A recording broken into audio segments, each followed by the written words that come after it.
Selamat siang ya semua. Nah, pada siang ini akan saya lanjut itu ya aplikasi ya. Jadi aplikasi ya, termodinamika. Nah, pada sistem-sistem termal. Ya. Kita akan batasin aplikasinya. Kelompok pertama adalah sistem pembangkit tenaga uap, kan ya, sistem tenaga uap. Nah, terus berikutnya sistem tenaga gas. Nanti berikutnya ke aplikasi ini, aplikasi refrigerasi. Itu ya, jadi ada 3 kelompok kan ya yang akan disampaikan ya di termodinamika teknik dasar.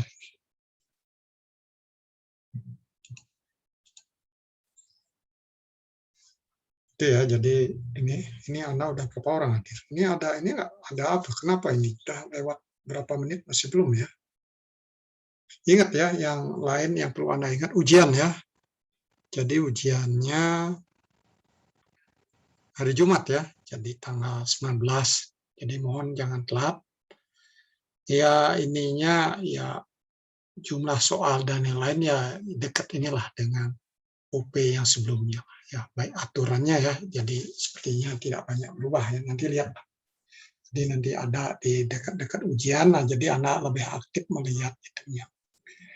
MS Team All Class ya, All Class ini Fundamental of Engineering Thermodynamics. Itu Pak, Ya, saya bingung. Berarti bahan untuk UP3 itu bab 4. Untuk UP4 nanti bahannya apa Pak? UP4 bahannya itu bab 5, bab 6. Berarti kita belajar nanti sampai bab 5-6 ya Pak? Wah, belajarnya ini udah bab ini, kita mau masuk bab 8 ini. 8, 9, 10 ya. Tapi itu 8, 9, 10 kan tidak semua. Parsial kan ya, awal-awalnya saja. Nah, itulah dalam satu modul ini aplikasi termodinamika pada sistem-sistem termal. Itu ya, nah itu di silabusnya diberilah judul itu. Oh, kalau Ya, bab 7 nah gimana satu Pak? modul itu judulnya terdiri dari 4 bab, 3 bab itu. Jadi totalnya ya bab 1, 2, 3, 4, 5, 6. Itu kan full semua kan ya? Full, nanti 7 tidak kan ya? 8, 9, 10 itu ya kalau di buku ini. Pegangannya ya, textbook yang kita gunakan itu. Jadi itu ya. Ini kan 3 SKS kan ya, 3 SKS. Dulu ketika 2 SKS saja dulu ya 1, 2, 3, 4, 6, 7 sering kan ya ketika ada termo 1, termo 2 di kurikulum yang duluan lagi. Ya kurikulum sebelum ini kan udah di termodinamika satunya udah 3 SKS. Duanya yang 2 SKS gitu ya. Setelah itu berubah lagi kan di kurikulum yang kita sedang gunakan sekarang. Ya berubah bolak-balik aja dikit-dikit ya. Kecuali kalau mau baru harus buat program studi yang baru kan. Supaya beda apa sistem engineering design atau apa itu bisa jadi ininya beda. Berarti kesimpulannya UAS nanti bab 1 sampai 10 kecuali bab 7 ya Pak? Iya, kecuali bab 7. Hanya bab 8, 9, 10 itu bagian-bagian ininya saja, bagian depannya saja itu ya. Tidak full kan ya, tidak full. Ya, kita pun walaupun bisa jadi di bab 8, 9, 10 muncul tapi merembet ke sebelumnya kan ya. Merembet juga. Itu kan aplikasi kan ya, aplikasi. Bisa jadi hukum keduanya ditanya di situ juga, tapi dalam bentuk sistem. Jadi termo itu nggak bisa Anda penggal-penggal. Ya, jadi nggak bisa dipisah-pisah seperti itu. Jadi ya walaupun ke aplikasi ya tetap aja untuk evaluasi sifat termodinamika ya harus semakin mantap dan mantap. Demikian juga aplikasi untuk pelumatur. Karena menganalisis siklus ya kita terapkan sebagai pelumatur kan ya, tiap komponennya itu sebagai pelumatur. Itu ya jadi itu. Jadi anak ini bolak-balik di bab itu 8, 9, 10 itu ya udah merembet ke sebelumnya pasti ya sebelumnya. Ya walaupun ada bisa pertanyaan yang murni di bab sebelumnya kan ya. Jadi seperti itu ya jadi. Ya pelajarilah semuanya ya pelajari semua. Jadi yang pernah dipelajari ya buka-buka lagi. Itu ya. Jadi kita itu nggak, ya kita ikut dengan hukum alam kan ya. Jadi semakin sering dibuka, ya semakin sering dibaca, semakin sering dipelajari, semakin memahami. Jadi ya semakin sering ketemu ya kalian jatuh cinta kan itu. Itu hukum alamnya kan. Nah itu ya akan saya share ya. Jadi tentang ini materi yang mau saya sampaikan itu. Udah muncul belum ya? Udah ya. Terus ini. Nah, udah. Nah, ini jadi aplikasi ya dibeli ya chapter 7 gitu ya. Tapi ya ini itu kan modul aja, kita perlu ini ketergantungan dengan buku-buku itu ya harusnya buat buku sendiri karena kita racik sesuai dengan silabusnya. Bahkan ada yang ini juga yang dosen-dosen yang lain di buku itu ikutin urutan seperti itu. Ya ketika nyusun silabus ini kan dibuat agak beda juga. Nah, urut yang zaman dulu ya pernah gitu. Setengah buku ini termo 1, setengahnya termo 2. Ini udah diinikan. Ya, seperti di anak kakak kelas anak di tingkat 3 juga perpindahan panas. Kalau saya juga tim itu ya saya ini ya saya nggak begitu ingin pegang pada ini bukunya itu kan ya diatur juga. Tapi akhirnya setelah jalan ada yang protes lagi, kenapa nggak buku diikutin ya? Seperti itu jadinya kan ya, seperti itu. Jadi emang ada ketergantungan dengan itu ya. Jadi inferior lah ya dengan textbook luar negeri, nggak berani tampil dengan beda kan ya, dengan bahan-bahan yang kita ini kan dari berbagai literatur. Itu yang saya rasakan seperti itu. Udah capek-capek mikirnya itu akhirnya disuruh dibalik lagi ke situ. Nah ini apa tujuan ya di modul ini? Nah, sudah tentu tujuannya ya bisa pertama memahami ya prinsip-prinsip kerja dari sistem thermal tersebut yang akan dibahas kan ya. Prinsipnya gimana cara kerjanya kan ya, mengapa demikiannya kan ya, mengapa how ya artinya bagaimana itu bekerja. Nah itu. Nah dari situ di setiap sistem-sistem yang kita bahas, jadi ada kalau kita lihat di dunia nyatanya PLTU lah ya paling simpel, nanti ada motor bakar itu kan ya, ada turbin gas ya, nanti ada juga mesin refrigerasi kan itu ya, itu komponen yang kalau Anda lihat di lapangan, nah itulah yang akan dibahas. Nah itu sebenarnya tiap sistem itu berkembang juga ya. Nah pengembangan dan modifikasinya lebih lanjut itu ya mungkin di kuliah ini saya singgung, tapi tidak dibahas detail itu ya. Jadi karena dengan Anda ini kan nggak semua mengambil rekayasa thermal kan ya. Dia setidaknya punya wawasan lah. Nah itu ya, jadi ini jadi capaian yang dari pembelajaran ini ya, ini adalah pokok bahasan yang terakhir kan ya, yang terakhir ya ini yang nanti pasti keluar di ujian akhir kan ya, di samping materi-materi yang sebelumnya kan ya. Nah ini kalau kita berbicara Mas tentang pusat pembangkit daya tenaga uap yang sederhana, nah itu yang sederhana itu ukuran bisa kecil juga, komponennya tidak rumit gitu ya. Nah di sistem ini ya minimum ada 1 turbin uap kan ya, ada boilernya, ada kondensornya, ada pompa. Itu ya, itu yang di sistem thermalnya. Nanti dari putaran turbin itu, daya berputarnya turbin untuk menggerakkan dinamo. Kan ya dinamo lah istilah lapangan ya, dinamo. Apa istilahnya kalau Anda masuk ke bengkel itu dinamo jalan dibilang ya, karena setiap jalan dia terus ngasih listrik, disebut dinamo jalan. Ya bahasa akademiknya elektrik generator ya, generator listrik itu ya, listrik. Nah itu menghasilkan arus kan ya. Nah arusnya gimana ya, tergantung jenis motornya, bisa DC bisa AC kan ya, nah, tergantung jenis motor apa. Nah di kondensor, nah itu ada kondensor kan ya. Nah kondensor itu kalau lihat dari nama kan kondensasi kan ya, ya sudah tentu orang memberikan nama itu bisa berdasarkan bentuknya, bisa berdasarkan prosesnya kan ya. Ya ada dasarnya sering kan ya, ada dasar. Ya walaupun kadang-kadang juga bisa tidak konsisten juga dengan keilmuan lain penama. Ya seperti itulah ya dalam perjalanan manusia ya, peradaban manusia baik dalam memberi nama itu ya, ya terus gitu. Ya, jadi nanti berkembang terus dan lain-lain lah selalu akan bagaimana memberikan namanya itu. Bisa jadi namanya berdasarkan orang yang menemukan ya,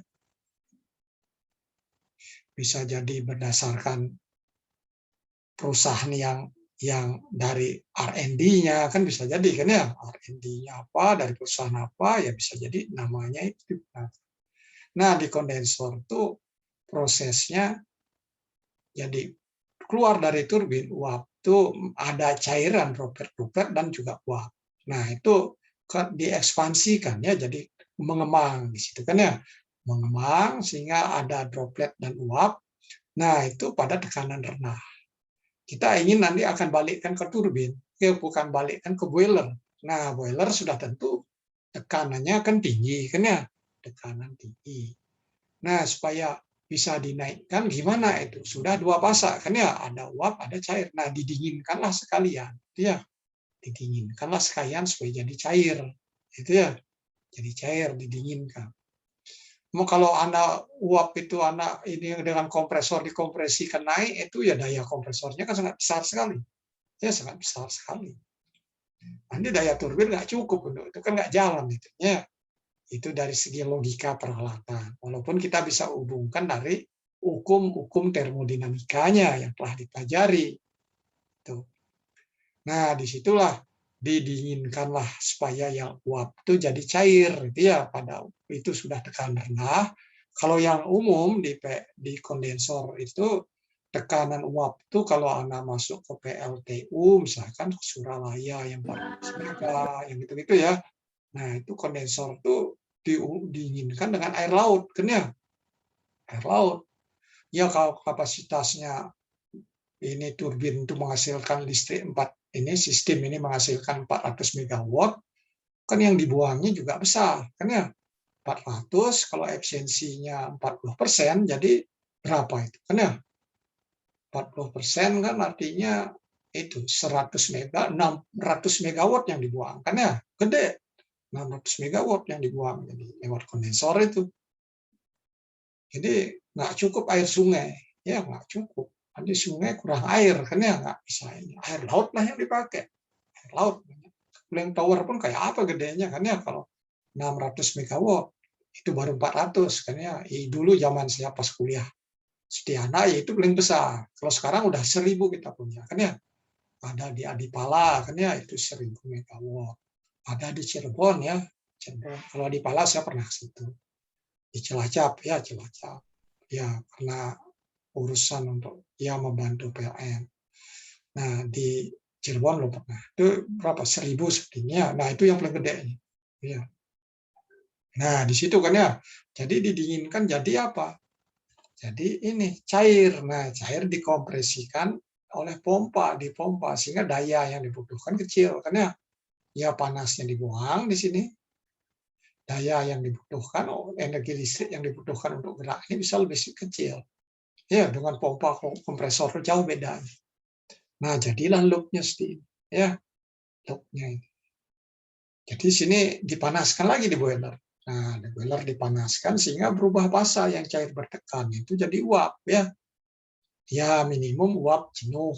Nah dalam prakteknya sering diuap panas lanjut, gitu ya, supaya nantinya bisa ini bisa menghasilkan daya di turbinnya lebih besar. Ya walaupun energi yang masuk ke boiler lebih besar, tapi hitung-hitungan efisiensinya juga akan bisa lebih besar, kan ya naik. Nah di kondensor, nah ini ada pendingin. Nah ini juga ada penggeraknya pompa di sini ya. Nah, pompa bisa cooling tower, bisa air laut, bisa air sungai, itu kan ya. Bisa juga mesin pendingin ya pakai, ya tapi terlalu mahal kan ya. Ya bisa itu kalau ini temperatur bisa lebih rendah, efisiensi lebih tinggi lagi, lebih tinggi lagi. Tapi kan harganya mahal kan main, ya tingginya naik secara ilmu termodinamika pasti naik. Nah ini yang boiler pun ada gas buang kan ya, ada bahan bakar masuk, ada udara, ada proses pembakar situ ya, chemical proses, proses pembakaran nanti jadi udara. Kalau bahan bakar ya umumnya ada apa? Ada nitrogen ya, ada karbon kan ya, ada sulfur kan itu, ada juga oksigen dikit kan ya. Nah, itu dan lain-lain. Nah, itu yang utamanya. Nah, nanti bereaksilah dengan udara sehingga menghasilkan apa? Karbon dioksida, nanti ada H2O kan ya, H2O karena ada hidrogen di biru itu hasilnya H2O. Makanya wajar kan ya kalau Anda perhatikan itu ketika hidupin mobil pagi kan ada proses pembakaran juga. Nah, itu knalpotnya sering ada itu. Ada tetesan air kan ya, tetesan air. Karena air yang hasil pembakaran itu terkondensasi karena itu tuh pipa-pipa di knalpot temperaturnya masih rendah. Ya pagi kan ya masih rendah. Nah, itulah gas buang. Nah, gas buang gimana? Nah, itu supaya ini tidak ramah terhadap orang-orang sekitarnya, ya dibuatlah cerobong stek yang lebih tinggi. Ya jangan pernah nanti saya berkenanga dengan PLTU yang hisap asap gitu saya kan. Kalau sudah tinggi, nah itu kan artinya dispersinya, penyebarannya kan artinya kontennya dekat ke tetangga-tetangga situ kan artinya sudah kecil kan ya, karena sudah menyebar. Itu ya menyebar. Itu cerobong. Mengapa harus tinggi? Itu ya. Di samping juga ada hal-hal lain ya, misalkan menghasilkan efek tarikan ya dari cerobong. Semakin tinggi efek tarikan fluidanya mengalir secara naturalnya semakin besar. Nah, cooling tower itu ya prosesnya di situ adalah air hangat itu disemburkan di sini. Semurkan sehingga berkontak dengan udara yang lewat sini. Ya adalah nanti air-air itu yang terbawa oleh udara yang dipanaskan oleh air ini kan terjadilah ini ya jadi terbawa sedikit itu ya jadi ada cold water kan ya. Nah itu yang telah didinginkan jatuh. Nah setelah berkontak ini yang dipompakan. Nah di sini sudah tentu sistem ini pasti ada air-air yang terbawa oleh aliran udara. Ini kan ada hembusan aliran udara sih ya kan. Ini ada kabut ini ya ada air yang terbawa. Ya oleh karena itu cooling tower perlu penambah air ya. Walaupun kebutuhan penambah airnya tidak besar daripada dengan itu menggunakan langsung kan ya langsung dari air itu air dari sungai ataupun dari sumur langsung dipakai untuk ini mendinginkan. Nah itu jadinya yang disebut sebagai pembangkit tenaga uap sederhana itu ya jadi seperti ini ya jadi bisa dapat bayangan kan ya. Ada yang ingin bertanya silahkan kalau ingin bertanya.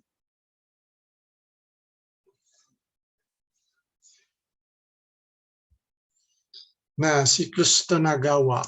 Nah, itu ya kita ambil bagian yang ada uap saja, yang lain-lainnya kita excluded. Jadi kita keluarkan ya, jangan masuk. Nah, jadi seperti ini. Ada boiler, ada turbin, ini ada kondensor. Nah, yang tadi kan ya ini ada pompa. Nah, ini Anda ingat simbol pompanya seperti ini kan ya. Ini pompa masuk ini. Nah, ini keluarnya simbol. Biasanya dibuat lebih pinggir. Ini gambar. Ini biasanya masuk dianggap tengah-tengah, nanti ini berputar terpental ke keluar dengan tekanan lebih tinggi. Kan dia sentrifugal, ya simbol sentrifugal jadi seperti itu. Nah, situ. Nah, ini jadinya tekanan tinggi. Nah, dipanaskan sehingga temperaturnya tinggi. Nah, awalnya sudah tentu mencapai temperatur uap jenuh. Dipanaskan lagi jadi uap panas lanjut. Nah, itu turbin. Nah, kalau kita lihat berikutnya turbin, nanti balik ke kondensor. Nah, kalau kita lihat kalau kita lihat dalam diagram ya proses temperatur dan entropi. Nah, ini artinya di sini temperatur kan ya, suhu vertikal ya, suhu datarnya entropi. Nah, itu jadi di 3 kita ambil di 1 ya, kita ambil 1 itu. Nah, 1 kan di sini ya dari turbin itu bisa jadi masuk turbin uap jenuh ya. Artinya boilernya tidak bisa manas temperaturnya tinggi-tinggi amat. Bisa jadi ditambahkan superheater sehingga temperaturnya bisa lebih tinggi. Nah, sehingga jadi 1 AC. Nah, seandainya di sini turbin itu ideal gimana? Di ilmu sebelumnya kan isentropis ya, jadi vertikal ya. Ini karena datanya lah entropi, jadi itunya vertikal.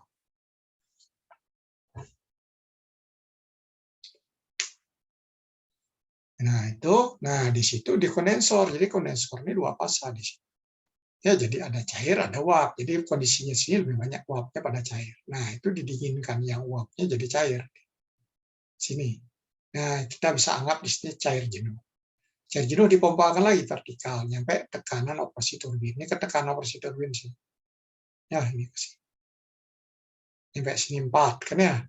4, nanti ya dipanaskan di boiler, ya temperaturnya naik. Awalnya cair bersubdingin, nanti jadi cair jenuh, berikutnya mulai menguap di sini ya, mulai menguap. Nah ini pas di sini semuanya jadi uap jenuh.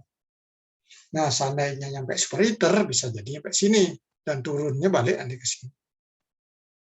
Nah inilah siklus ideal ya, siklus ideal yang disebut sebagai siklus Rankine kan ya, Rankine. Nah gambar proses ini juga bisa dituliskan dalam diagram tekanan dengan volume jenis, misalkan ya, bisa jadi seperti itu kan ya.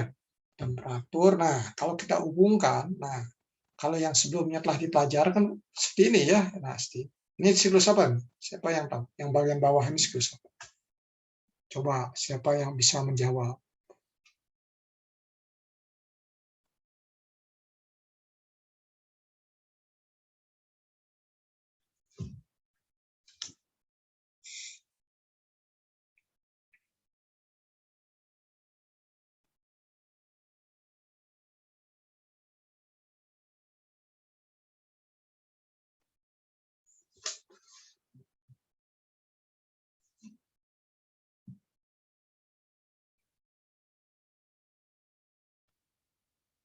Carnot bukan, Pak?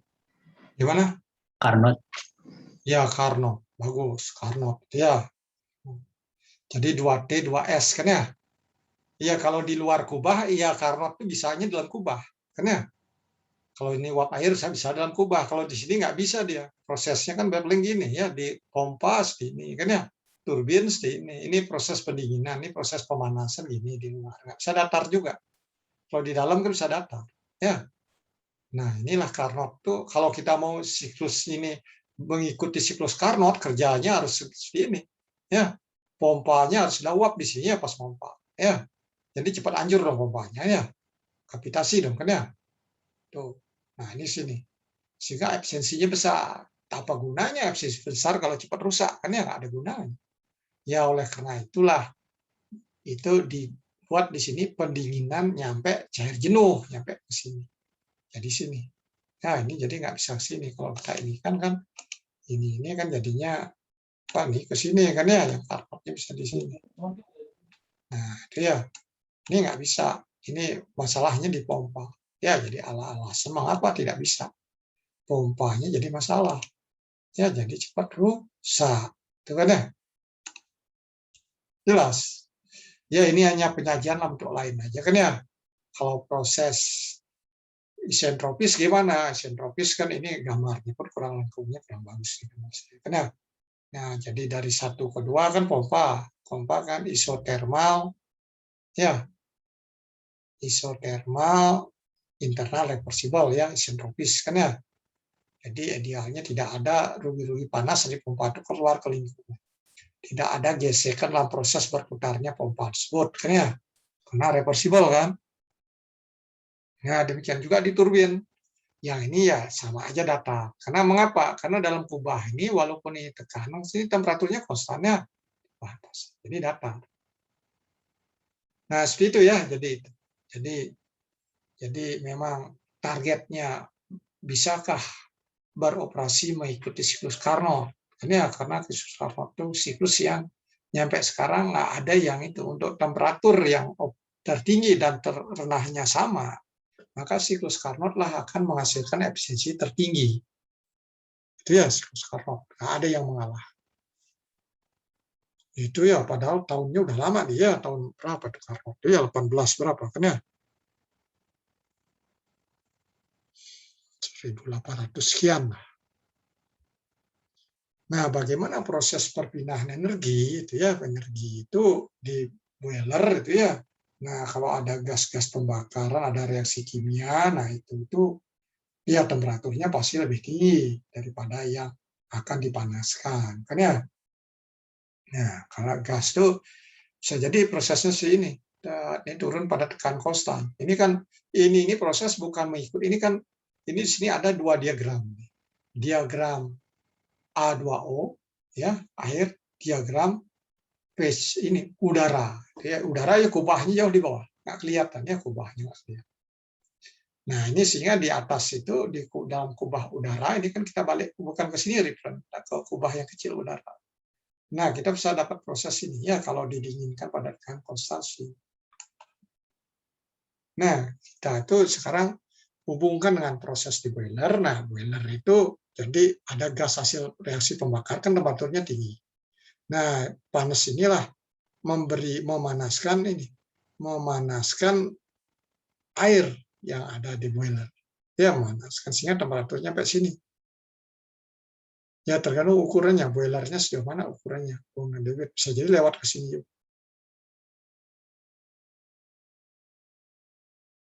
Nah, seperti itu ya.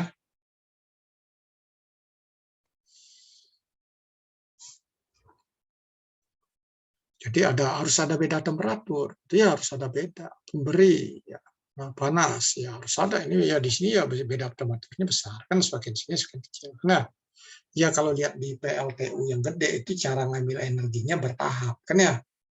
Di temperatur tinggi sekali itu untuk panasnya superheater itu ya. Di temperatur yang rendah dikit drumnya ya sesuai dengan ini dekat-dekat turbin itu gas itu ya temperaturnya kan temperatur tinggi wah. Juga udara yang mau masuk ke ruang bakar ada juga dipanaskan juga memanfaatkan sisa-sisa gas dari hasil pembakaran.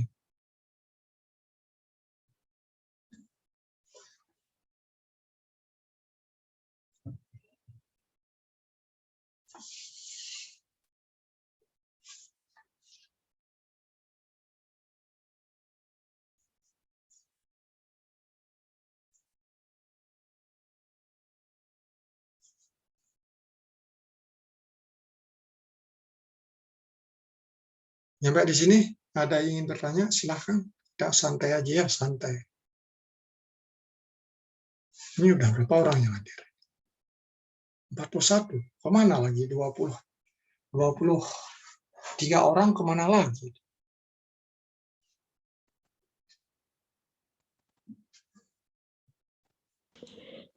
Ya, si Nova Rizky. Pak, tadi yang Rizky. Ya.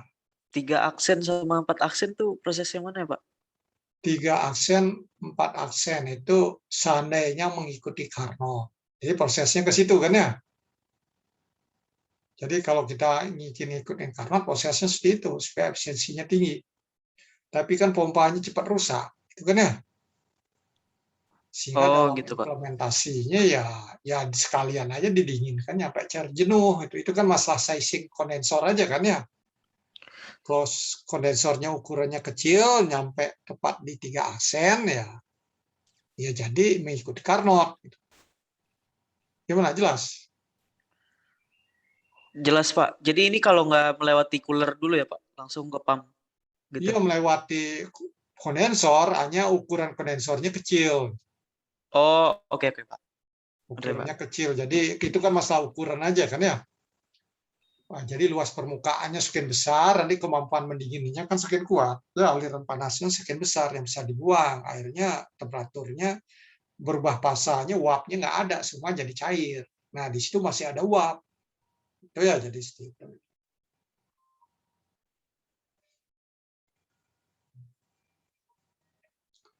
Nah, ini sih hubung ini nih ada TH, T-cool, ini kan menghubungkan dengan hukum kedua termodinamika, kan ya? Ada temperatur high, temperatur cool, kan ya? Nah, itu dari situ kita bisa prediksi berapa efisiensi maksimum dari sistem ini. Ya, jadi udah tahu kan ya hubungannya gimana?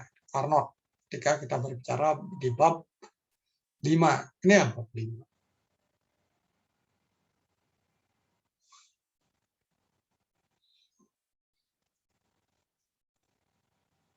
Nah, ini ya, jadi dalam pengembangan dari sistem tenaga uap tersebut, kan ya. Nah, kita bisa juga ini untuk mengoptimalkan itu ya bisa berpikir Carnot itu kan efisiensinya tinggi. Nah, bagaimana ini tingkat keadaan yang kita kondisikan, keadaan atau kondisi operasional kondisian ya dari tenaga uap tersebut ya, dari PLTU tersebut ya, supaya nantinya bisa menghasilkan efisiensi tertinggi.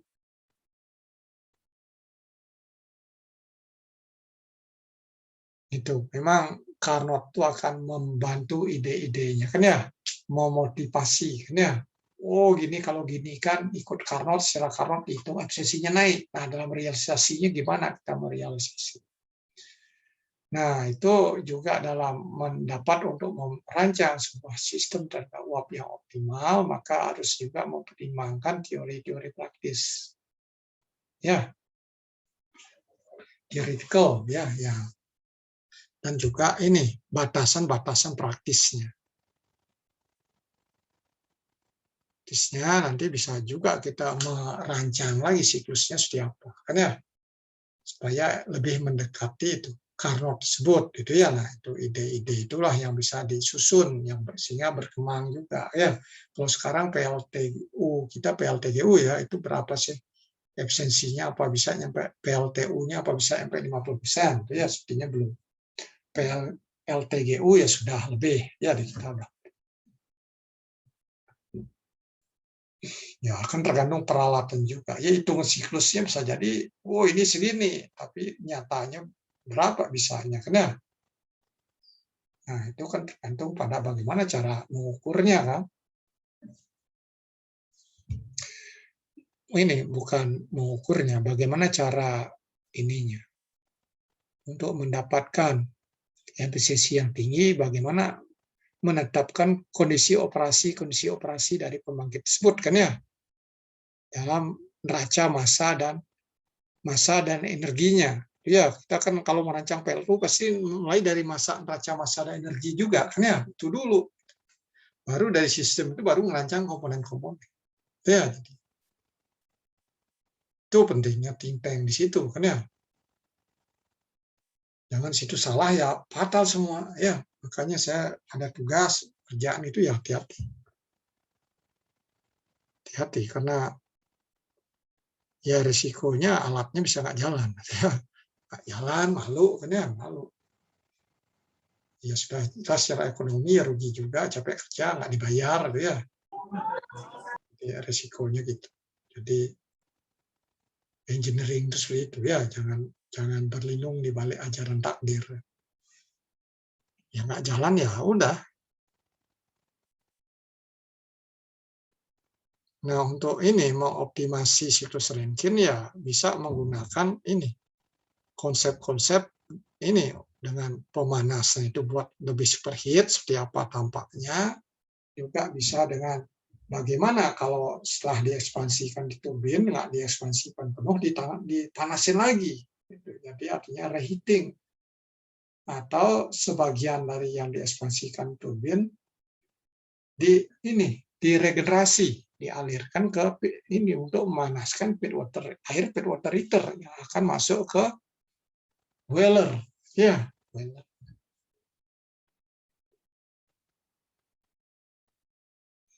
Nah sudah tentu yang jadi concern sudah tentu bagaimana ini ya diskusi untuk ini meningkatkan efisiensi dari siklus Rankine-Edia itu ya. Di diskusinya seperti apa.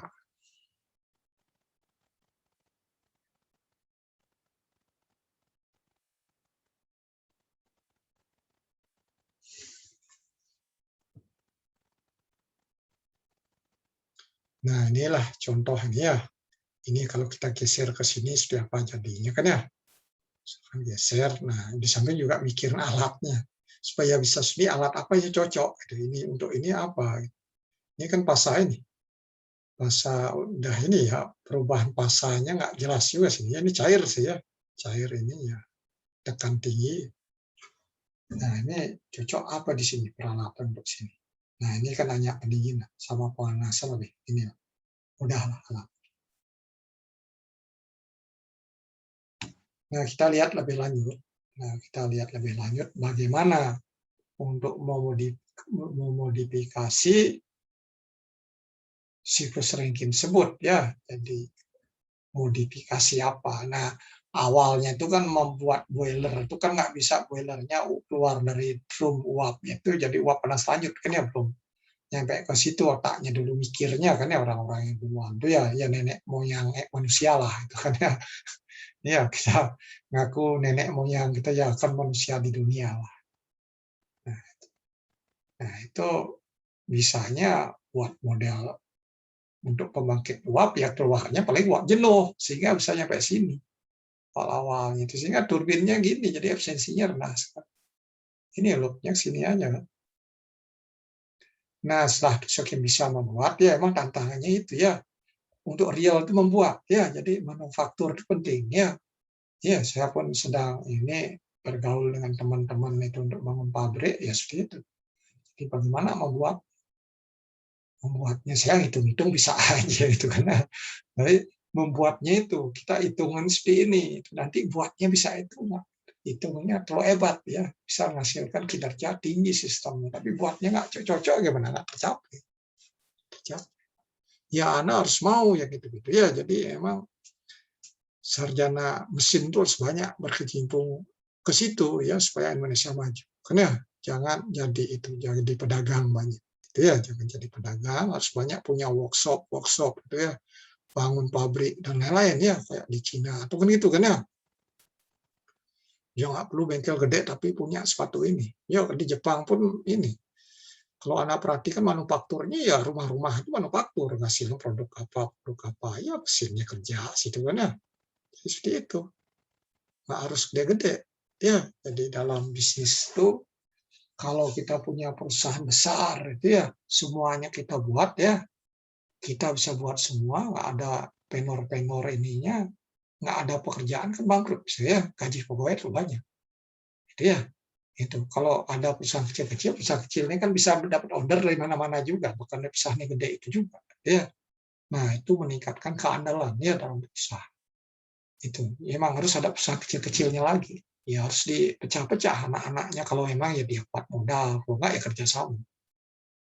Ya, konglomerat ya semuanya maunya untungnya dia semua, karena jangankan bisnis dalam hubungan satu untuk manufaktur, hubungan mekanikal lah, atau otomotif ataupun pabrik apa, yang lain pun ya, yang dalam kehidupan itu ya rumah sakit punya, asuransi punya, kan itu semua supaya untungnya ya semua ke mereka. Nah itu ya jadi perlu modifikasi bagaimana untuk menghindari transporting ataupun kompresi dua pasang. Nah, kompresi di pompa itu, nah, dua pasang. Maka kita bisa mencoba mengkondensasikan semua ini fluida yang keluar dari turbin itu nyampe cair jenuh, jangan sampai sini. Ke sini kita ini. Sebelum dikompresikan oleh pompa. Karena pompa kan bekerjanya cocoknya untuk pasang cair. Kompresor pasang uap. Ya situ ada cairan cepat rusak. Pompa ada uap cepat rusak. Jadi ya jadi ini. Sehingga mulailah ke situ benar. Nah, dari sini ke sini. Jadi karena di kelakuannya itu sini, ini garis-garis tekan konstan sini ya ke sini bentuknya, nggak bisa ke sini langsung situ ya, nggak bisa. Kan ikut ini ya sifat fluida kan ya, sifat fluida. Nah, berikutnya adalah kalau dalam fase uap jenuh memasuki turbin, nah jadi temperatur dan tekannya menurun, kan ya, menurun dan situ mulai akan timbul droplet-droplet, kan ya, butir-butiran air di sini udah, ya ada dikit-dikit menurun. Nah ini akan membahayakan seluruh turbin, ya membahayakan. Jadi sudunya ya kan di uap ada butiran air itu seperti batu nantinya pukulannya kan ya, pukulnya akan mengkikis sehingga tererosi kan ya sudunya. Kan sudu itu kan ya udah permukaannya harus kuat kan ya, mau bekerja di temperatur yang tinggi sekitar 550 derajat Celcius kan tinggi kan ya, tinggi. Itu turbin uap udah segitu, turbin gas ya lebih edan lagi. Nah, itu ya jadi seperti itu. Nah, ini akan bisa merusak sumber-sumber turbin sebagai akibat dari adanya korosi atau impak pukulan, ya pukulan dari butir. Nah, bagaimana solusinya yang mungkin? Nah, solusi yang mungkin ya kita panasin aja lagi, masukkan ke pipa-pipa, ini kuil pipa yang dipanaskan sehingga nanti uap yang basah di situ jadi semakin kering, semakin kering. Nah, temperaturnya naik karena dipanaskan. Ya ikutlah proses ditekan konstan ini, ikut ini. Nah, itu ikut kan ya, ikut seperti itu. Nah, tergantung ya kita kan nggak boleh memanaskan semaunya kita, kan ya. Ada ininya yang kontrol tuh ilmu bahannya kan ya, ilmu bahan pipanya berapa nyampe berapa temperaturnya bisa. Nah, itu yang akan membatasi karena banyak punya bahan bakar yang nggak bisa itu ya karena material. Nah, itulah superheating. Nah, ini dengan cara seperti ini maka kita ini kan rasio luas ini dari modifikasi ini. Kalau kita bandingkan ini secara luas, ini ya kalau ini skalanya benar, ini turun ya bawahnya. Rasio luas yang ini, yang saya tunjukkan ini ke sini, dibandingkan rasio total di sini. Rasio total itu, ini, rasio tersebut akan semakin besar dibandingkan dengan hanya nyampe sini, kan? Ini kan ya. Ini kan hampir ini, kelipat, tapi di sini kan jauh lebih besar di sini. Ya, jadi dengan demikian rasionya itu semakin besar. Jadi kita bisa sebutkan bahwa siklus ini ya dengan dibuat setelah keluar turbin boiler itu jadi superheated, uap panas lanjut, efisiensinya akan naik. Ya, jadi efisiensinya naik. Ya, ini akan naik jadinya. Itu ya. Gimana? Ada yang ingin bertanya?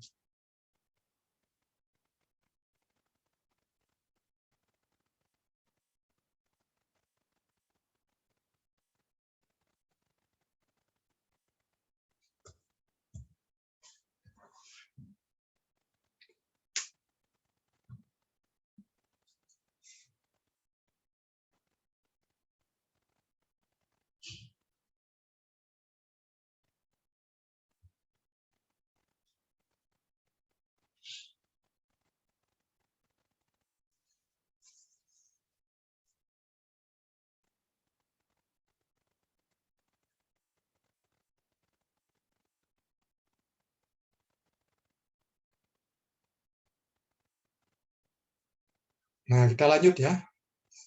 Nah, bagaimana kita menerapkan ya analisis yang telah dipelajari ya. Jadi analisis energinya dengan hukum pertama itu ya di siklus tadi kan ya.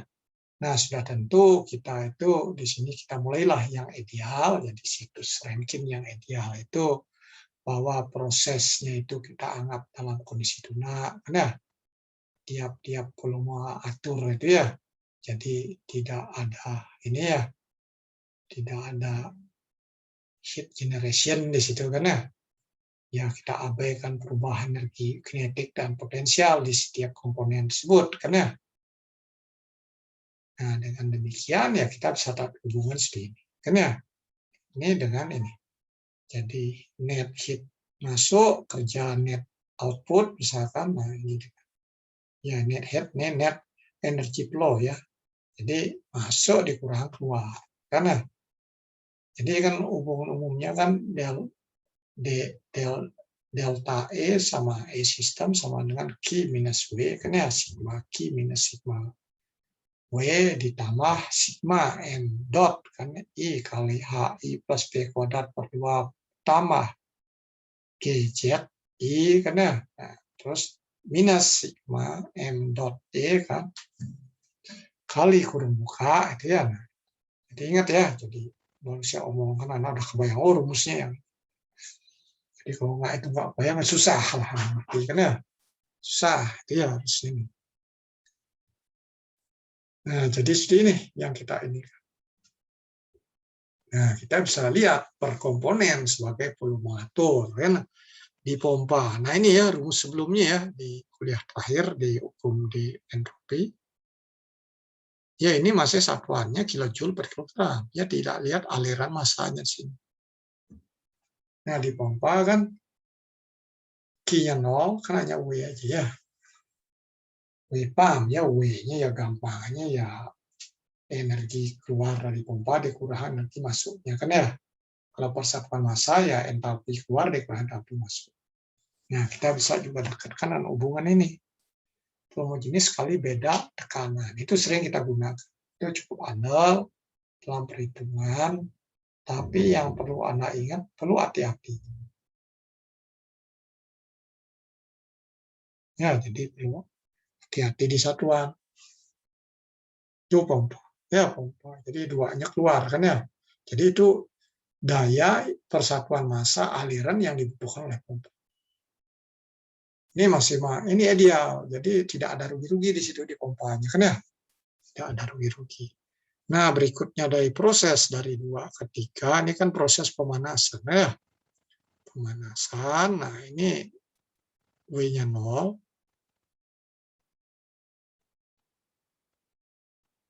Q-nya yang masuk kan ya, jadi entalpi 3 dikurang entalpi 2. Itu ya untuk persatuan massa. Jadi ya, jadi sudah sampai di sini. Ini karena ini. Bentar.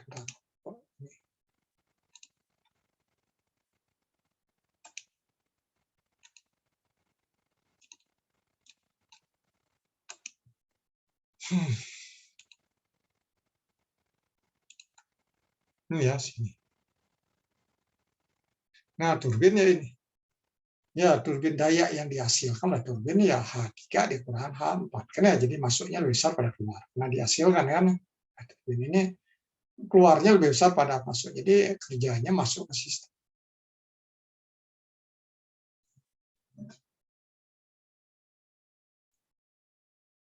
Nah, bagaimana untuk urusan kinerja dalam hal ini efisiensi termal? Nah, itu ya manfaat dibagi effort. Manfaatnya apa? W cycle net. Ya.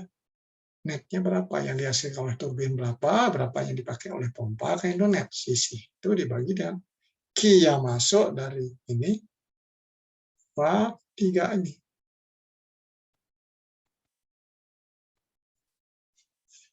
Ya, jadi W-net per Q-in. Nah, terus W-net itu apa? W-net itu kan sama dengan Q-in dikurang Q-out. Ya, jadilah bisa dituliskan ini. 1 minus Q-out per Q-in. Nah, juga bisa dituliskan dengan hubungan ini. 1 minus, nah itu jadi bisa diinikan ya. Q-out-nya kan udah ada di atas, kan ya. Kondensor, kan ya. Nanti Q-in-nya boiler. Nah, itu dituliskan. Ganti. W-net ya itu pompa di ini yang keluarnya dari ini boiler.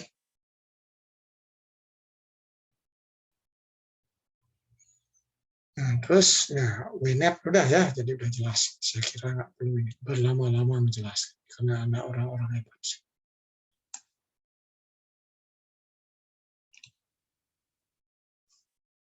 Gimana? Ada yang ingin bertanya? Nah, bagaimana untuk siklus Rankine yang aktual? Nah, sudah tentu ya Anda juga ya. Oh, ini yang ideal. Seperti ini. Ya, cewek yang ideal, cowok yang ideal. Nah, di siklus juga itu. Ada yang ideal dengan ada yang aktual, yang realnya seperti apa. Nah, sudah tentu itu ada perbedaan, ada deviasi perbedaannya. Nah, perbedaan itu perbedaan apa saja perbedaannya ya. Perbedaannya, nah ini kita untuk analisis termodinamika, kita sebenarnya perbedaannya ada aliran fluida, itu ada drop juga, tapi untuk termodinamika cukup kita lihat di pompa ini, bahwa pompa itu udah rugi-rugi. Ya pompa sebagusnya pompa industri itu ya efisiensi 75%, 80% udah hebat, kan ya? Nggak bisa ke 90, kan ya? Ya rumah tangga bisa jadi 50% ya efisiensinya, kan ya? Ya, karena yang penting murah pasti dibeli oleh konsumen, kan? Ya efisiensinya rendah, nah rumah tangga. Coba aja naik rumah anak, lihat listriknya berapa dibutuhkan, coba dihitung. Airnya yang naik berapa? Kan kali MGH aja kan ya, 1 meter kubik tingginya berapa, sekian energinya, berapa lama menurut, udah tahu dah. Nah, yang real yang diterima oleh air, yang sebenarnya kadang rugi-rugi juga, rugi-rugi di aliran pipa, rugi-rugi di pompa. Nah ini ya, jadi untuk analisis termo itu ini. Jadi ini yang ada koreksi di sini. Ya, ada koreksi sehingga di sini ada produksi entropi. Nah, di sini juga ada. Ya.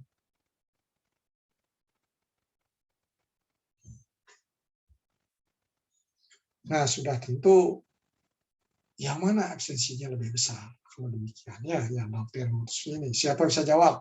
Dan mengapa demikian? Coba. Coba, siapa yang bisa?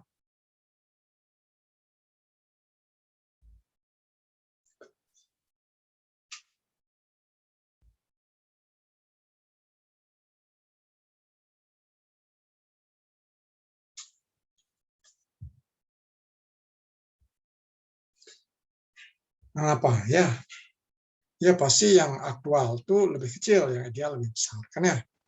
Pasti. Kan ya?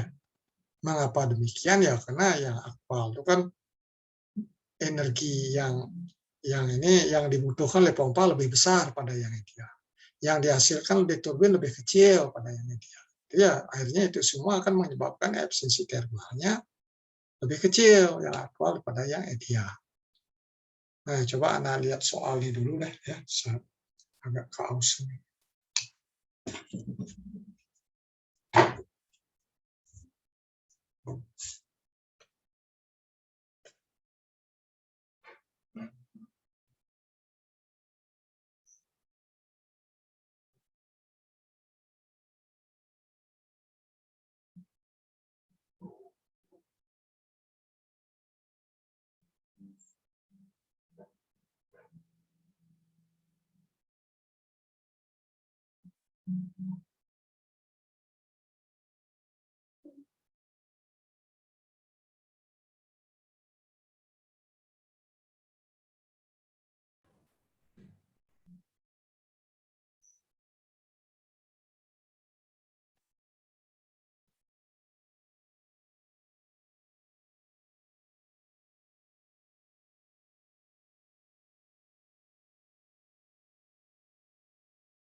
Nah, gimana ya menyelesaikannya? Tinggal Anda pindahkan data-datanya kan ya.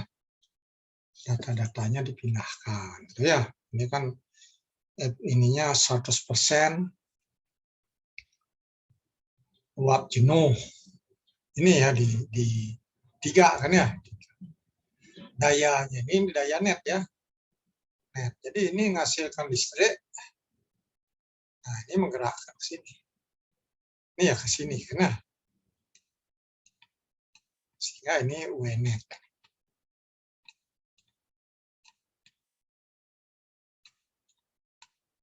Netnya berapa ya? W netnya 50 jadi.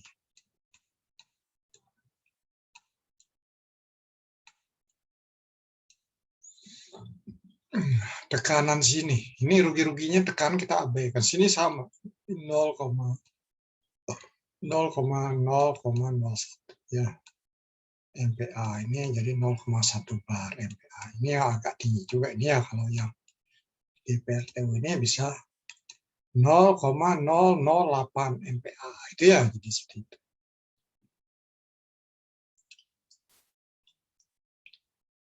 Ini udah segitu aja, data angkanya segitu aja. Nah, ini nanti hubungan dengan ini.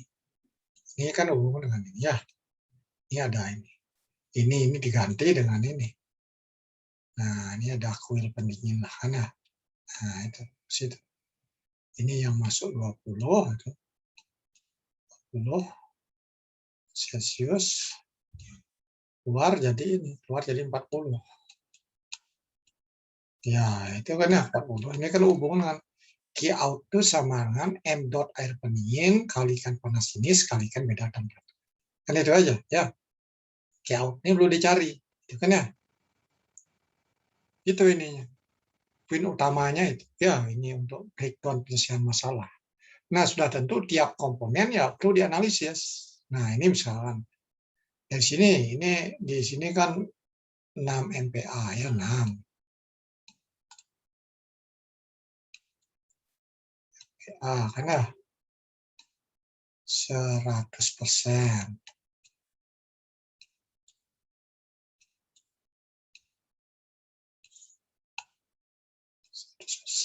Karena ya, Anda harus bisa ini. Nah, sini bisa nerapin kan ya, dari sini Anda harus cari apa yang perlu Anda cari. Ya. Nah, sudah tentu sebelum ini ya asumsinya apa itu ya. Tadi kan sudah contohnya asumsi kan asumsinya. Asumsi. 1, 2, kondisi lunak, setiap komponen dianalisis sebagai promotor. Bahwa apa lagi?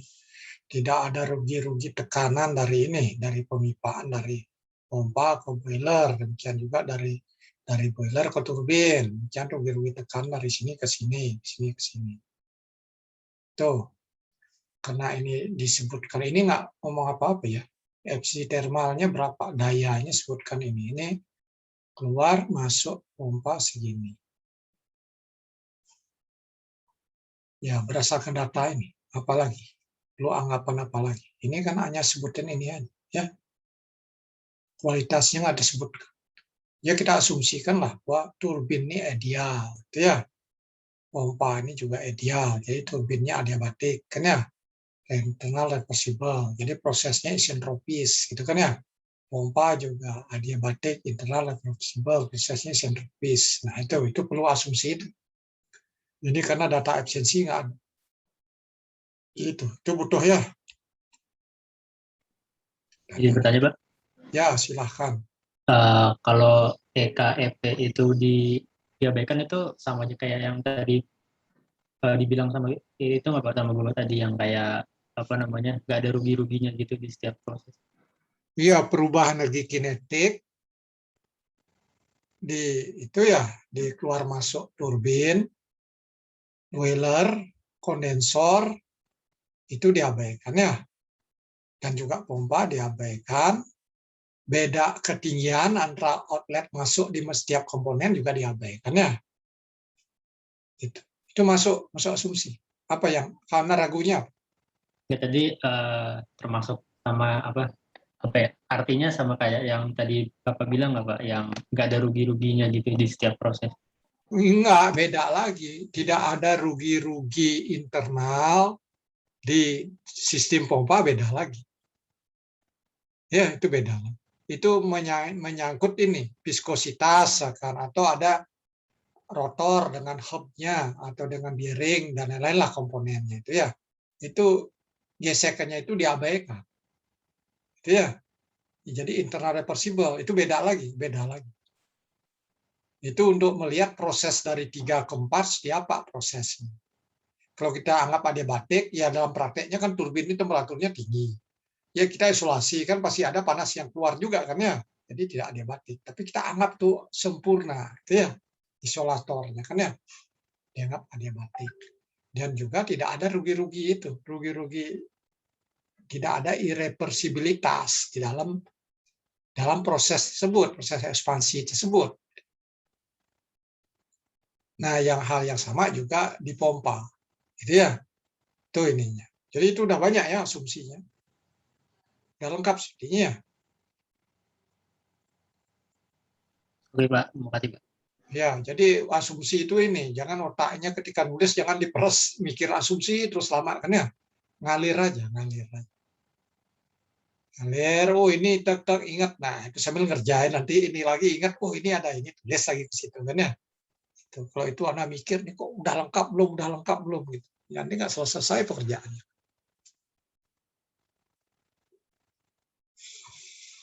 Nah setelah itu, nah ini hubungkan ke sini. Ini 3 ke 4 boleh 3 ke 4 ini kita cari apa? Ada uap panas lanjut tekanan sekian sehingga Anda perlu cari entalpinya berapa sih? Ya, entropinya berapa? Ya, itu harus dicari. Kan ya? Nah, entropi ini yang S4 itu sama dengan S3. Sama dengan S3. Karena kita asumsi kita adalah isentropis. Kan ya? S3. Ya, bukan ada tanda titik.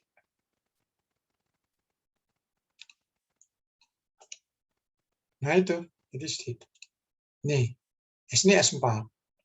Sama. Nah, dengan S4 dan 0,04, sehingga kita bisa ini, apa berada di dalam kubah, atau di sebelah kanan kubah. Ya, cek dulu. 0,01, SG-nya berapa? Ya, entropi uap jenuhnya berapa? Kalau SG ini lebih besar pada S4, ya artinya ini berada dalam kubah, kan ya? Sehingga dicari X-nya dulu. X-nya dari sini cari. X-nya apa? S4, kan minus SF, kan SF pada tekanan sini dibagi SG minus SF.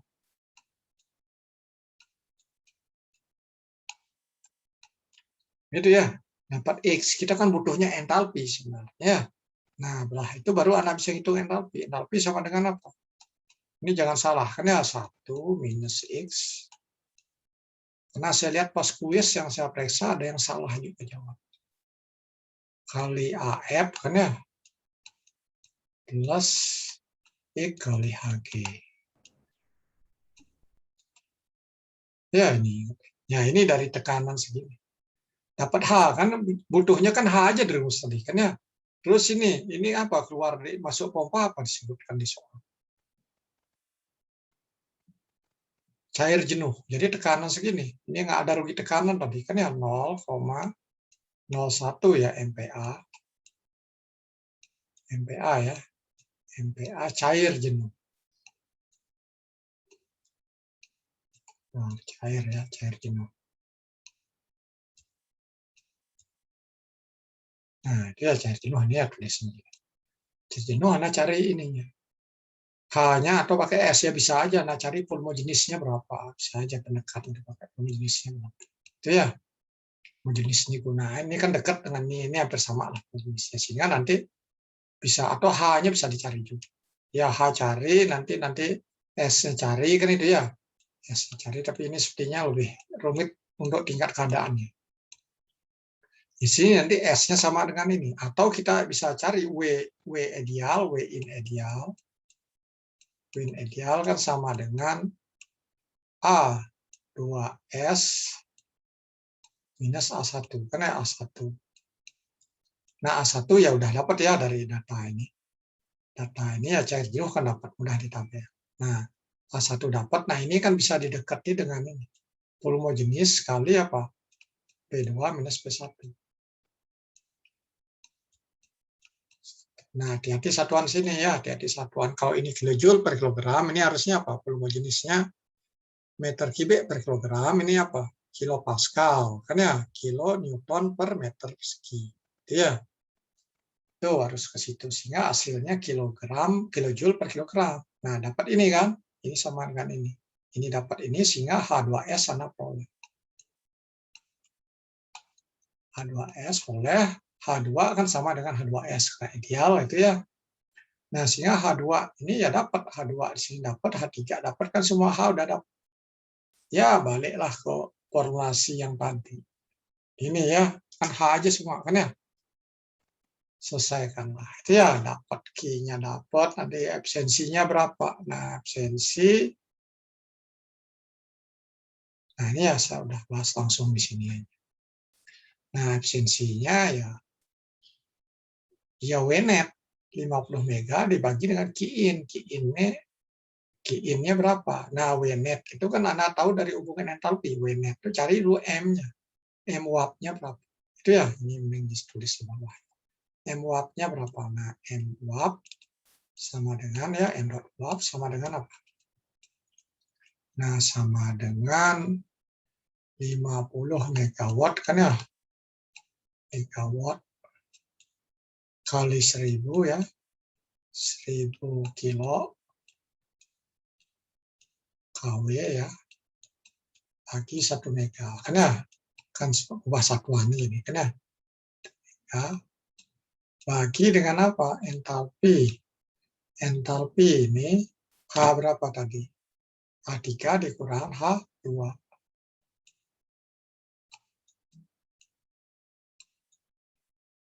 Saya dapat ini.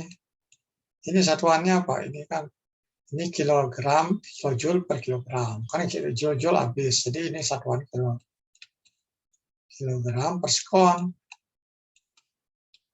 Ini kilogram per sekon. Ya dari situ kita bisa dapatkan berikutnya. Q Boiler kan ya, Boiler. M dot watt kalikan itu M dot watt kalikan H berapa? H4, H3 dikurang H.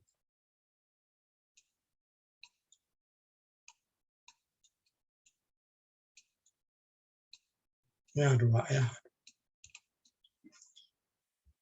Nah, itu ya. Jadi H2 seperti itu.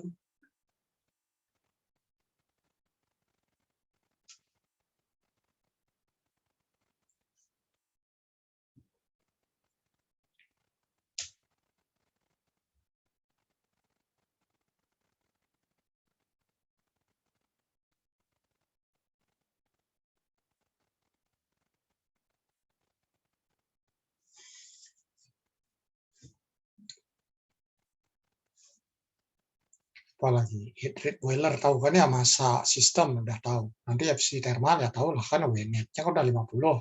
Boilernya berapa? Ya udah.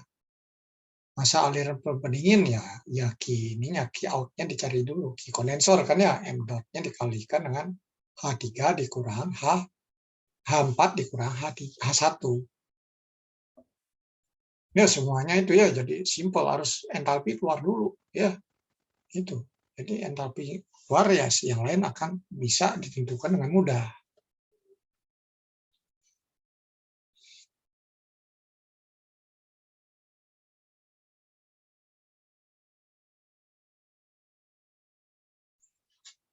Ada ini yang ingin bertanya?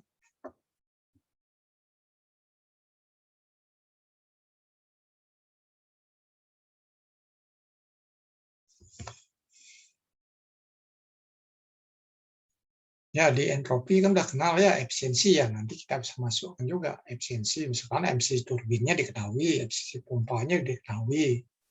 Atau dari suatu sistem ditanya balik, ya efisiensinya sekian, berapa temperatur masuknya. Nah, itu yang tantangan itu ya.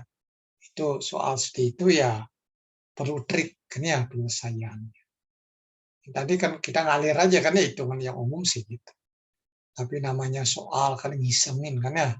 Jadi membuat anak tahu nggak trik untuk menyelesaikan masalah ini. Tapi dalam prakteknya jarang. Ya, hasil analisis berapa itu ya, PLTU itu 10 megawatt. Kan banyak saya itu. Ini juga sebelumnya berapa tahun ya? 2000 berapa? 16, 2014 sepertinya. Nah, itu ya semua standar, itu temperaturnya diketahui kan ya, bukan dibalik. Gitu.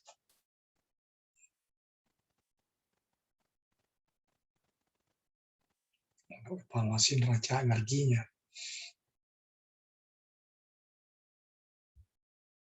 Nah, ini ya jadi gambarnya, ini asumsi tadi lah ya, ini kan penjelas lebih ini ya. Jadi semua proses, nah ini video Repsol drop, exchanger, turbin, nah, pompa adiabatik gitu ya. Jangan diasumsikan kondensor adiabatik, itu kan salah kan ya. Kondensor kan ini, panasnya dibuang kan ya. Yang penting ya turbin pompa. Kinetik dan potensial diabaikan ya semua komponennya itu keempatnya. Nah ini juga asumsi nih ya, kondensor kuat dianggap cair jenuh. Boiler di uap jenuh itu udah diketahui di soal, tapi ini nggak diketahui. Ini udah kan diketahui di soal tadi kan. Ini ya ini nggak uap cair jenuh, oh diketahui. Uap jenuh diketahui. Ini nggak perlu nih asumsi ini nggak perlu. Karena udah ada di soal kan ya, di soal. Yang nggak ada di soalnya kan ya perlu.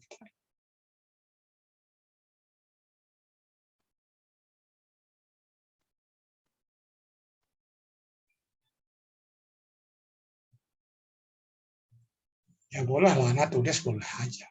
Tapi secara signifikansinya nggak perlu. Secara logika itu karena di soalnya udah ada.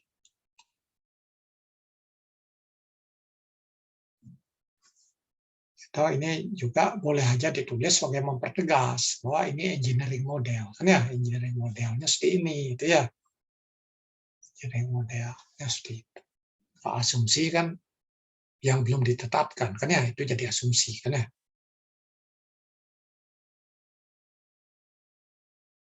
Engineering model yang sudah ditetapkan pun, ya, dan yang belum ya dimasukkan dalamnya.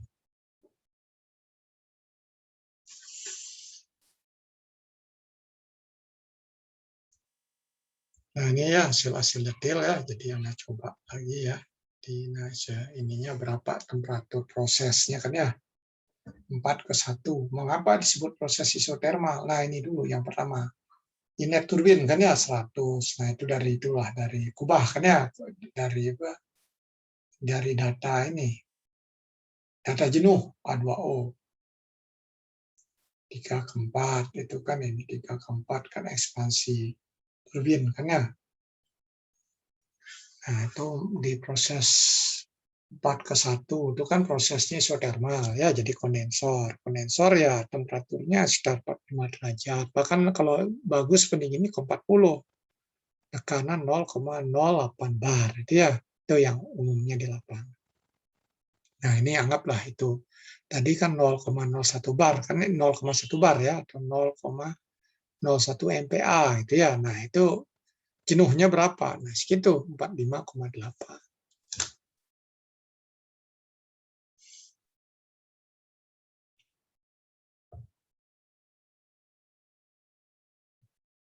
Sampai di sini jelas atau enggak? Atau ada yang ingin nanya? Silahkan.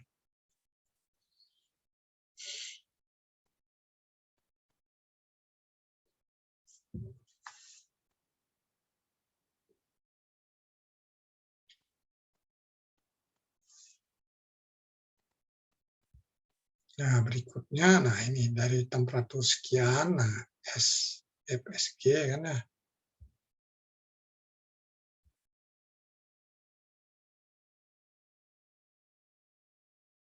Terus itu ya tadi udah saya tulis juga X-nya ya.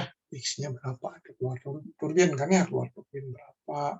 Dan dicari H ya, ya juga boleh ditulis 1 minus X kali AF tambah X kali HG kan ya. Kan AFG itu kan sama dengan HG dikurang AF kan ya. HG dikurang AF. Nah itu kan jadi ada EKF. Nah bahwa kumpul AF kayaknya 1 minus X kan. Itu minus X. Sementara yang G-nya tetap itu kan ya, jadi 4G. Itu ya jadi seperti itu hubungannya.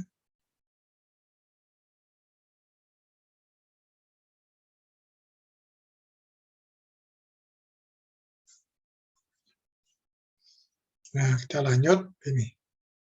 Jadi masuk pompa segitu ya, beda entalpinya. Nah, pompanya segitu, nanti key out-nya dari A4 sama A1 ya per kilogram. Nah, untuk kerja pompanya kita pakai pendekatan ini saja kan ya. Jadi ini ditulislah dalam kilopascal, mestinya sehingga hasilnya kilojoule per kilogram.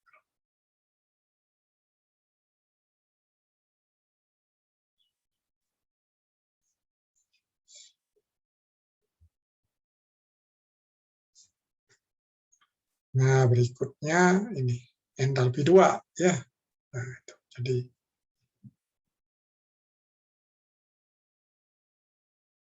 wah,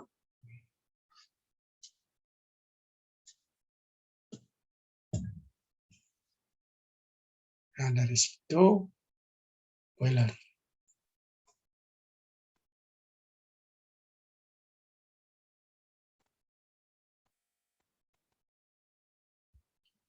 Nah, efisiensi ya definisinya 4 dibagi effort. Nah, udah dapat ya 35%.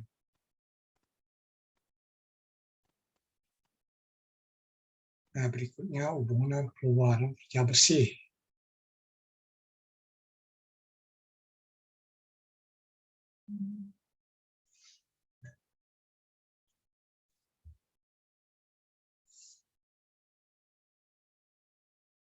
DW per DT ya 50 megawatt sama dengan DM per DT, nah kalikan.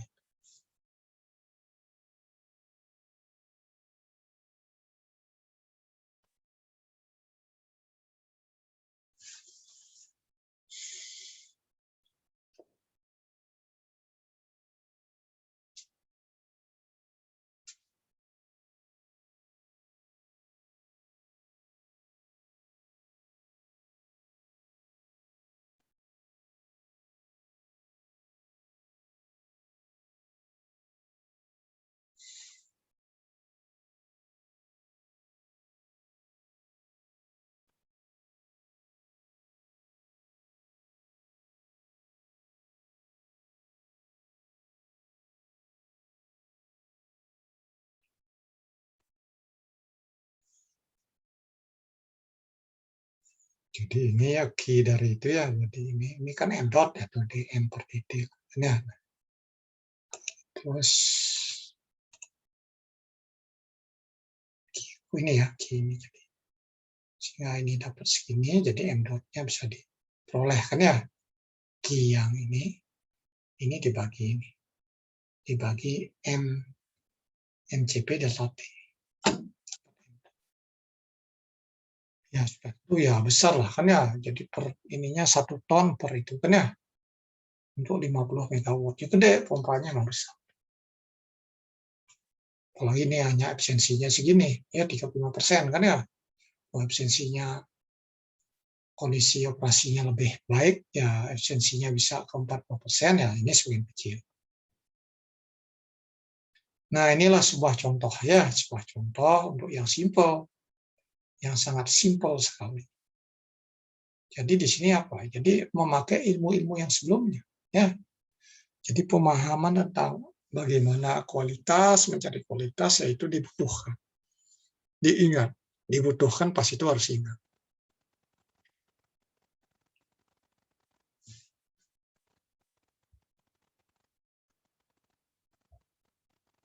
Nah, kita masuk ke bahasan berikutnya, bagaimana upaya untuk memperbaiki efisiensi termal. Nah, ini jadi ide-ide aja di sini kan ya. Nah, ini dari luas saja ini kan dari luas. Kalau ini buat tekan lebih rendah kan segini, ya. Nah, sekarang dibandingkan. Ini awalnya segini, kalau awalnya kan segini, ya. Nah, jadi luas ini kerja niat ini wakilnya dengan luas inputnya segini. Nah, jadi itu. Jadi ininya itu segini dengan ini segini. Itu ya. Nah, sekarang dengan nama ini, tekanan diturunkan, temperatur diturunkan. Jadi proses pendinginannya sekian baik di kondensor, sehingga tekanannya sekian rendah. Ini ke sini. Nah, ini ke sini. Mana lebih besar secara ini? bayangan. Yang mana lebih besar? Ketika diturunkan atau ketika tidak?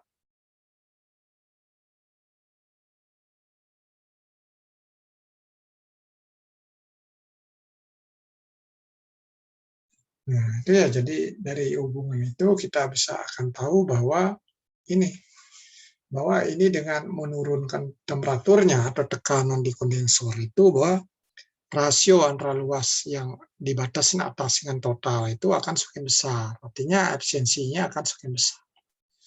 Ya, di situ juga apa artinya? Kalau kita punya sebuah pembangkit, kalau penukar panasnya semakin kotor, pooling, penggerak, dan lain-lain, maka nantinya temperatur uap yang didinginkan akan semakin tinggi. Nah, itu artinya efisiensinya akan turun ya. Jadi akibat pengotoran juga efisiensinya akan turun. Dari situ ya, dari pemahaman terhadap itu. Jadi harus rajin dibersihkan. Itu jadi ada hubungan perawatan juga. Ya, logika. Ya, baik perawatan ataupun engineering gitu ya. Kadang-kadang di industri itu gitu. Saya memberi pelatihan orang industri misalnya. Ya dia Pak, ininya kita orang perawatan. Memang nggak perlu gitu kan ya, kan basic teorinya selalu dibutuhkan. Ada yang gitu ininya. Karena mereka ini gini aja, tapi nggak tahu mengapa demikiannya, nggak tahu. Ya karena nggak ada punya ilmunya kan, punya pemahamannya.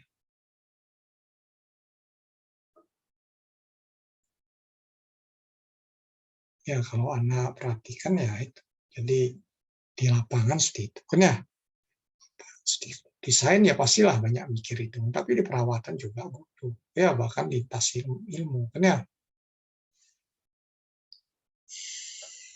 Nah, B kalau kita awalnya seperti ini, ya atau bahkan di sini, atau sekarang di sini.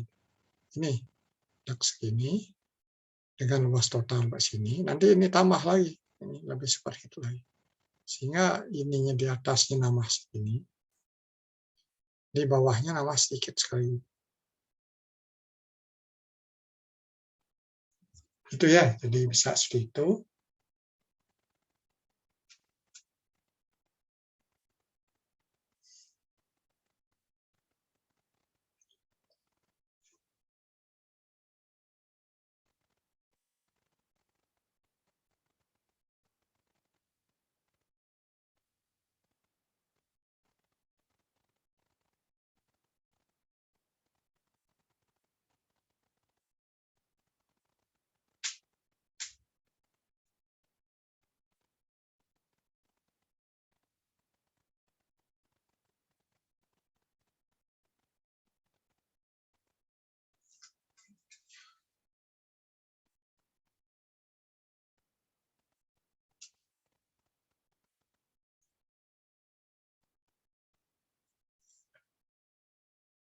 Nah, ini akibat tekanan naik, itu ya. Tekan naik, ini juga ini. Kalau tekan naik, ya efisiensinya juga secara itu rasio ini tekan naik saja kan sini. Sini, ya. Nah, untuk luas total ini yang baru ini, ya, dibandingkan dengan luas total ke sini sampai bawahnya ini, dibandingkan sebelumnya, sebelum ini naik, ya sampai sini. Itu akan dengan naik itu akan lebih besar, ya efisiensinya. Jadi kenaikan tekanan body boiler, nah itu sudah untuk menaikkan temperatur boiler juga, karena, nah itu tekanannya ini efisiensinya akan semakin besar. Tapi satu sisi dilihat dari sini kan semakin basah. Ya itunya resiko terhadap suhu turbin kan ya. Jadi turbin itu suhunya akan semakin cepat besar. Karena ada droplet atau butiran air yang akan menyebabkan suhu tererosi.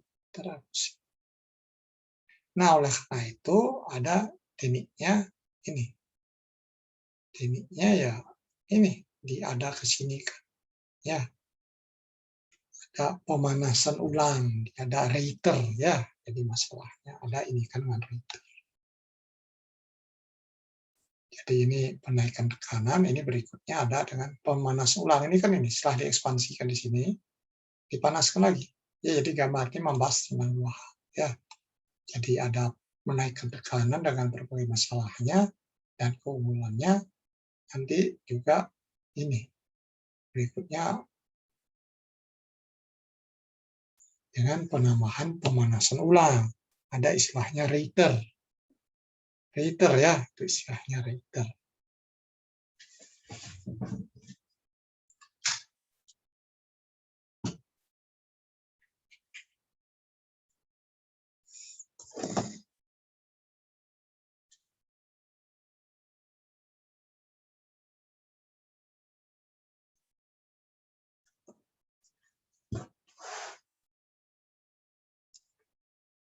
Nah, jadi ada 3 ini ya teknik.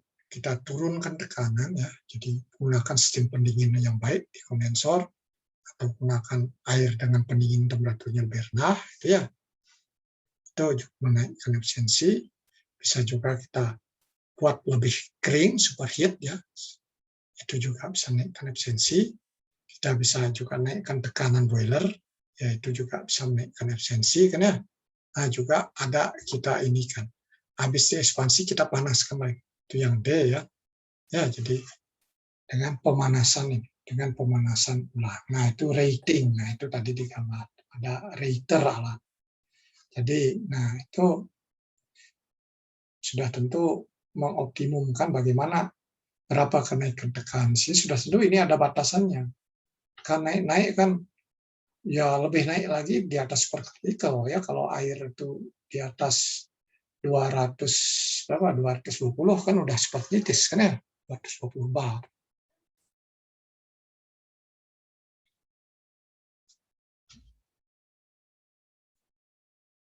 Nah, itu ada rating, nah jadi reheat. Nah, jadi uap setelah keluar dari tingkat turbin tingkat pertama itu dipanaskan lagi.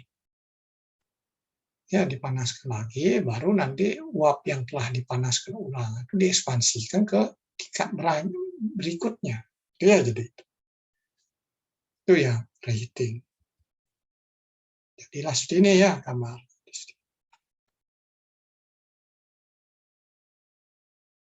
Nah, ini sama aja kemudian lain, hanya ini bedanya sehingga dia jadi naik ke sini. Nah, ini juga jadi masalah berapa sebaiknya tekan supaya optimal. Ya sudah tentu syarat kan jangan sampai nabrak sini kan ya.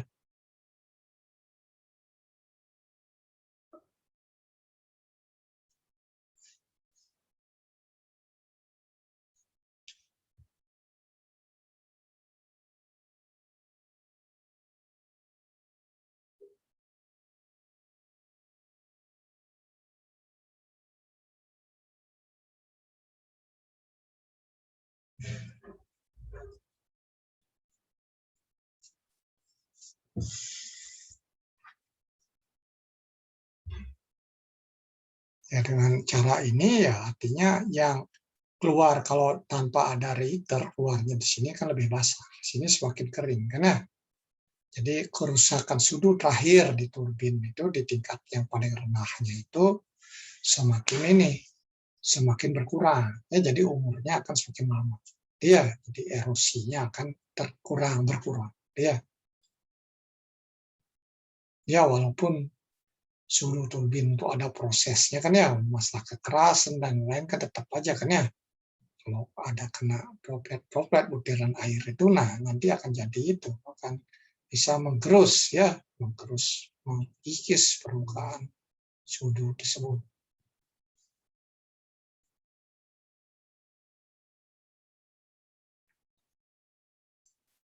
Ya kalau Anda diperhatikan di lapangan, di PLTU itu ya banyak gunakan reiter.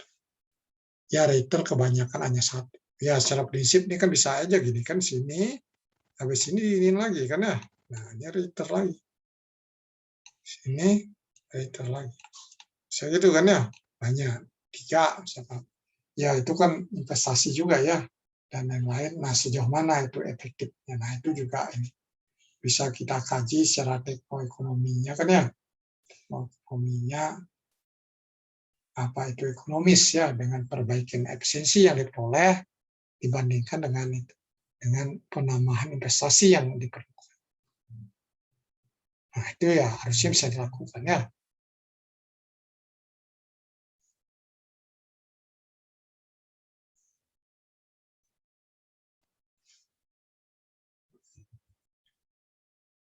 Nah, untuk reheat ya siklus dengan pemanasan ulangnya, jadi reheating itu mengizinkan ini ya.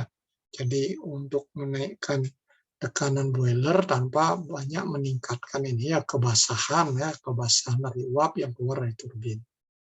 Nah, dengan rating itu sudah tentu temperatur rata-rata dari uap yang masuk turbin itu akan lebih tinggi. Nah, artinya itu kan efisiensinya akan naik kan ya. Jadi Carnot yang simpel kan ini ya. Efisiensi sama dengan apa? Logikanya ini pakai simple TL ya, TL, TC atau TL per TH kan high. Ya TH. Ini ya, jadi kalau ini semakin besar ini, ya pembagi ini nilainya semakin kecil, jadi ininya semakin besar. Itu ya, jadi untuk power. Nah, itu karena itu logika itu kita bisa manfaatkan. Nah, untuk bertingkatnya ya itu ya mungkin ya seperti yang saya ceritakan tadi kan ya. Nah, tapi ada hal ini ya tidak praktisnya sejauh mana masalah kerumitannya, masalah investasi ekonomi, sejauh mana kita itu bisa menekan biaya ini biaya investasinya ya. Salah satu alasan yang utama karena pengeluaran uap itu yang dalam fase uap superheated, nah pada temperatur yang lebih tinggi kan ya. Nah, superheated, nah itu juga bisa ini semakin banyak itu bisa menurunkan ini efisiensi juga. Itu ya, nanti coba dihitung, disimulasi. Itu ya jadi ya mungkin sampai 2 sih ini. Itu ya. Tapi dengan nama itu sejauh mana naiknya kan itu ya. Nah, itu ya sudah tentu kita bisa mainkan, bisa simulasikan. Kalau memang pendekat analitik sulit lakukan ya kita bisa lakukan dengan yang benar. Ini bisa menganalisis.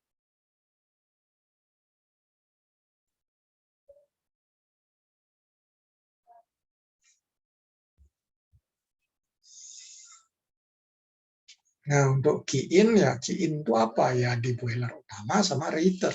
Ya, kalau balik ke gambar 1, ini kan aliran M-nya sama kan ya. Ini M ngalir semua M.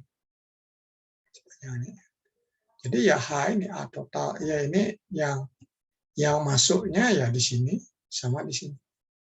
Ya, jadi ya H3 kurang H2 dikalikan debitnya ini tambah H1 dikurang H6 dikalikan debit alir. Itu H. Nah,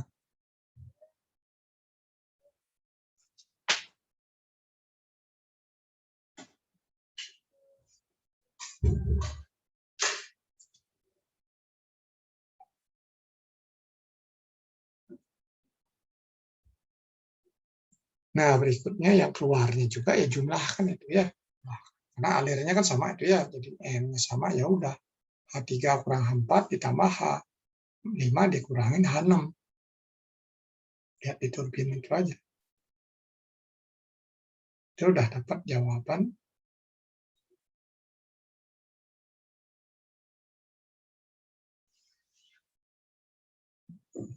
3 minus H4. Nah, terus ini.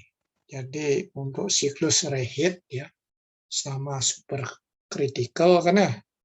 Nah, jadi tekanan kerja dari boiler ini ya super critical tekanan kerja lebih tinggi ya 200 yang ada misalkan di Indonesia itu sekitar 250 ya bar. Ini tekanannya 250. Jadi ininya udah nggak kelihatan nih perubahan fasa dari cair jadi gas tuh nggak kelihatan ya karena udah di luar kubah. Ini nanti di ini lagi udah jadi lebih tinggi pada tekanan kritis. Ya ini juga kalau dilihat ini kan dengan luas ini kan ya di sini ya rasio antara luas yang di atas ini ya semua dengan di hadapan rasio terhadap ini semua ditambah ini bagian bawahnya dikit ya ini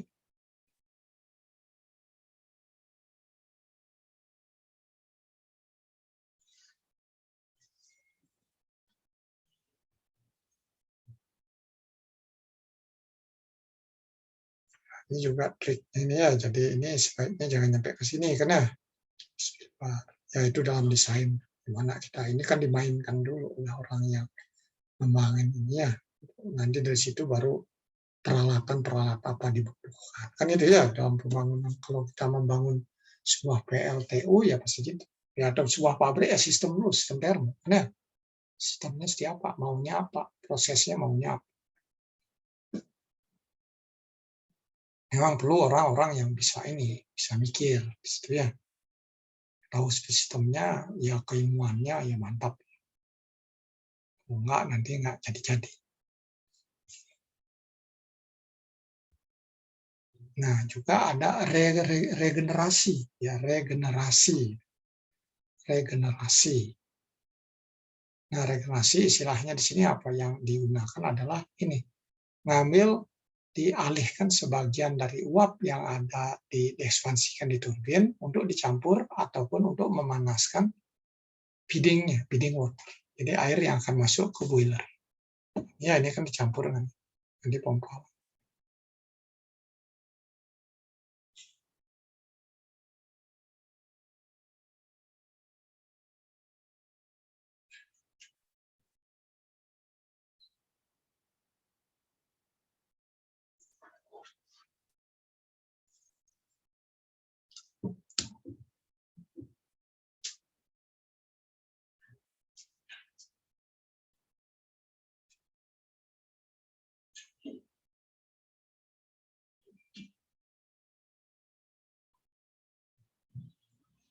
Nah, itu ya jadi 2, 3, nah temperatur di 2 aja ya pas itu kalau turunlah, nah itu kan harus naikin segini kan ya. Dari lower kalau kita udah ada pemanas ini kan bisa lebih tinggi di sini misalnya. Kan ya? Ya jadi nambah pemanasnya lebih sedikit. Ini mengapa ini bisa menaikkan efisiensi? Ya. Nah, itu ya kalau memanaskan itu kalau beda temperaturnya sangat besar sekali di situ kan ya. Juga di situ irreversibilitasnya tinggi kan ya, irreversibilitasnya tinggi. Nah, secara ini kita bisa lihat dari rasio gambar aja di sini. Ya, ini dengan ada nama-nama ini kan ya, dibanding tarik lurus ini kan di bawahnya kan tetap sini. Nah, bagian atas ini kan luasnya masih nambah lagi sedikit ya. Ya, sehingga rasionya juga naik kan ya, itu dilihat situ. Bisa dilihat dari irreversibilitas juga.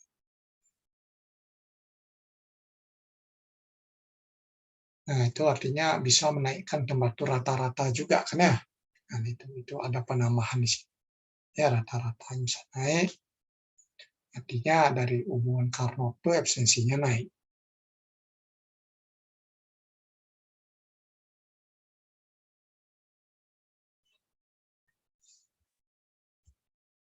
Nah, ada yang ingin bertanya sampai sini? Ini ingat ya, Anda ujian ya, ujian tanggal 19 itu ya, saya mau akhiri kuliah ini, kita udah mau ini habis waktunya, ini udah habis waktunya. Kita akhiri nyampe sini dulu.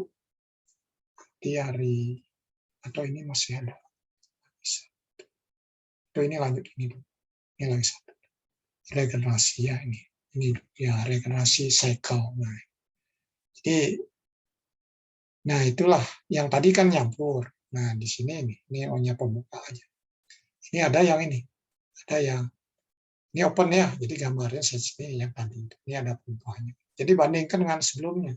Sebelumnya kan ke sini ya, ini ke sini. Ini kan sini nanti sebelumnya ya ke sini. Ya. Nih, kalau lihat kan lebar ininya pompanya pun yang dibutuhkan dayanya semakin kecil. Kalau kita pompanya bertingkat ini. Ya, bertingkat. Ada 2 pompa. Kalau tidak ada kan 1 pompa. Ya, 1 pompa.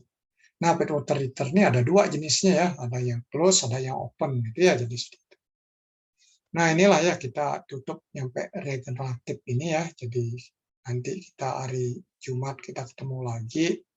Nah, sudah tentu Jumat itu juga malamnya akan ujian. Ya, kuliah tetap ada, kan ya kita lanjutkan ini. Dia kuliah ini.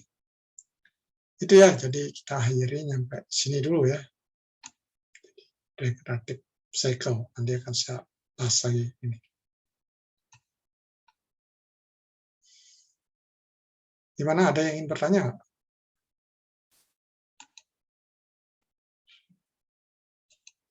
Kalau tidak, ini ya kita akhiri sampai sini, sampai ketemu hari Jumat ya. In meeting for all ya.